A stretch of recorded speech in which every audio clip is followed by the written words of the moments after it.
Hi, good evening, everybody. I'm Lynn, and I'm back with another original poem.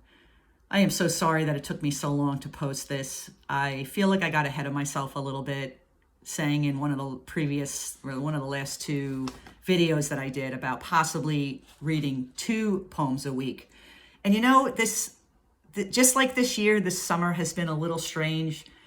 I decided in, I think, May to teach summer school. And it wasn't exactly what I thought it was going to be, but I did learn a lot. And I got an opportunity to work with 3-year-old nonverbal students. And, I just learned so much and I grew a lot as a teacher. And I think, that's the thing is as hard as this year was, in some ways, I felt like I still wanted more. I still wanted to like kind of enjoy as much as I could from a teaching year. And being that I didn't get to teach in person as much as, I'd like to, I decided to do this program. And I never thought I would really ever develop such a bond with these 5-year-olds. Now, they couldn't communicate, and they talked a little bit. There was one boy that really caught on, and I mean, he was literally talking words, and it was so like awesome and amazing to hear that. A couple other students said words every once in a while, but for the most part, I would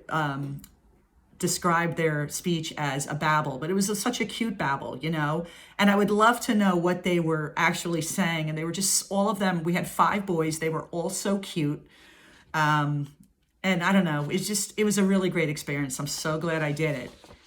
It just delayed my summer for a month. And I feel like I have that kind of brain where I have to do everything at once. Like, I feel like I can't really multitask as much as I would like to.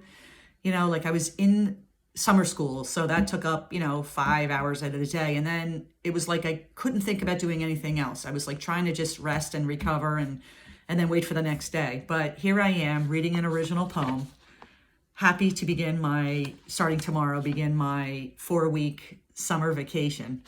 And, and then turn around, and it looks like we're going to be going back to school in person. Hopefully we will, full time. And I hope that trend keeps true, because, there is still a lot of talk here on the East Coast about, the Delta variant. But in any event, I'm going to read the poem for this month. It's called Those Feelings. I wrote it, I think, a year ago. There's no date on it. So it goes something like this.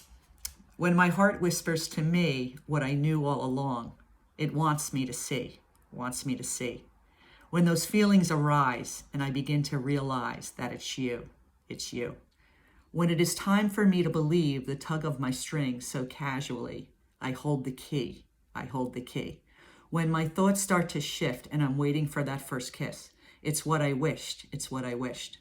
When the wave I'm on starts to surge and my emotions feel out of control, I need to wait patiently for my soul and exhibit some self-control.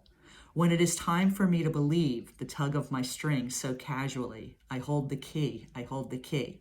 When I'm awakened by the love deep down inside of me, I'll finally feel like I've arrived and waiting patiently, patiently. So that poem is called Those Feelings. I think in a previous video, I think I posted something like I was going to try to read a poem or two a week. And I think that was a little ambitious on my part. I didn't anticipate just the heaviness of the summer.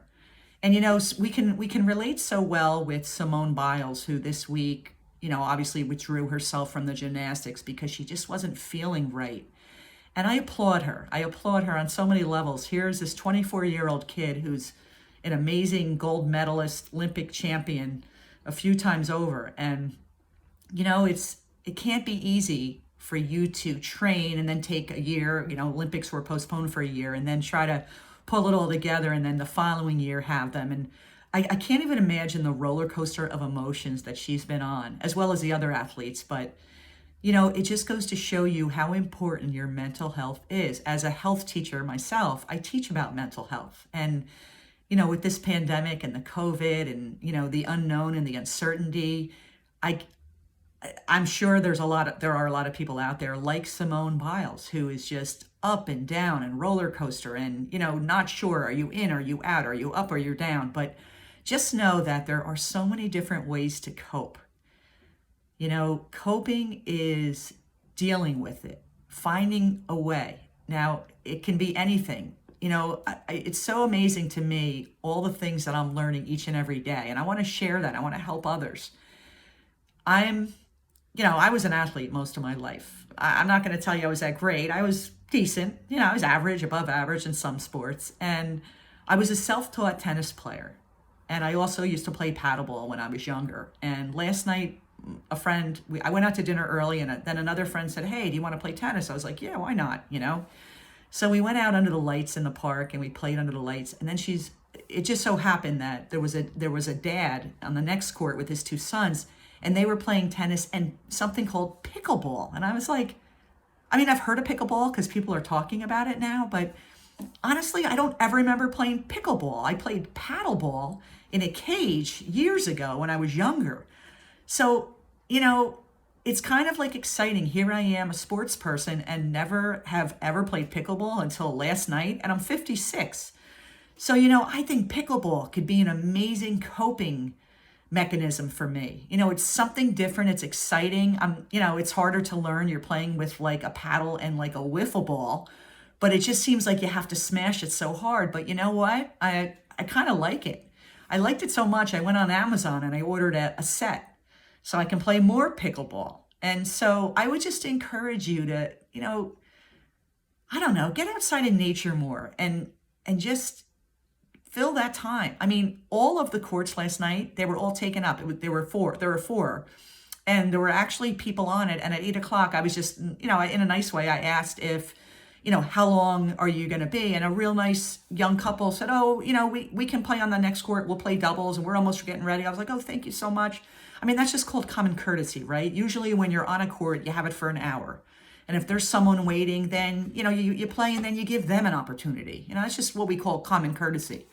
You don't see it too often anymore, but, I'm a little old school. I think I told you that. But in any event, I'm strongly encouraging you to just reach outside your comfort zone.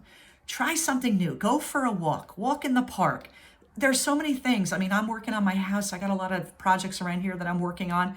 And if you get the opportunity to play pickleball, go for it. It was so fun. And it was kind of cool too, because the park that I play at that has these really nice tennis courts, just recently they added the pickleball boundary lines. So it's like really getting a lot of use out of those courts because, you could play pickleball or tennis. And so, if you wanted, you could even bring badminton rackets. Why not? So I would just strongly encourage you to do something for yourself. And we call those coping skills. When we're bored, we tend to have a lot more time to think about maybe things that are not going right in our lives. And so I just wanted to pass that along and just try to encourage you and try to nudge you to try something new, something you never thought you'd do before. And that might even mean put on a pair of sneakers and walk around the block. You never know who you're going to meet. And it was funny last night because as I was waiting for my friend to meet me in the park, and I was asking those, they were part of the same group, but they were taking up two courts. There was 4 or 6 of them, and that was fine, So when I asked them at 8 o'clock, and they were so nice to give up one of the courts, there was this father, and had 2 young boys who were also waiting. I said to them, "Look, I'm waiting for my friend to join me.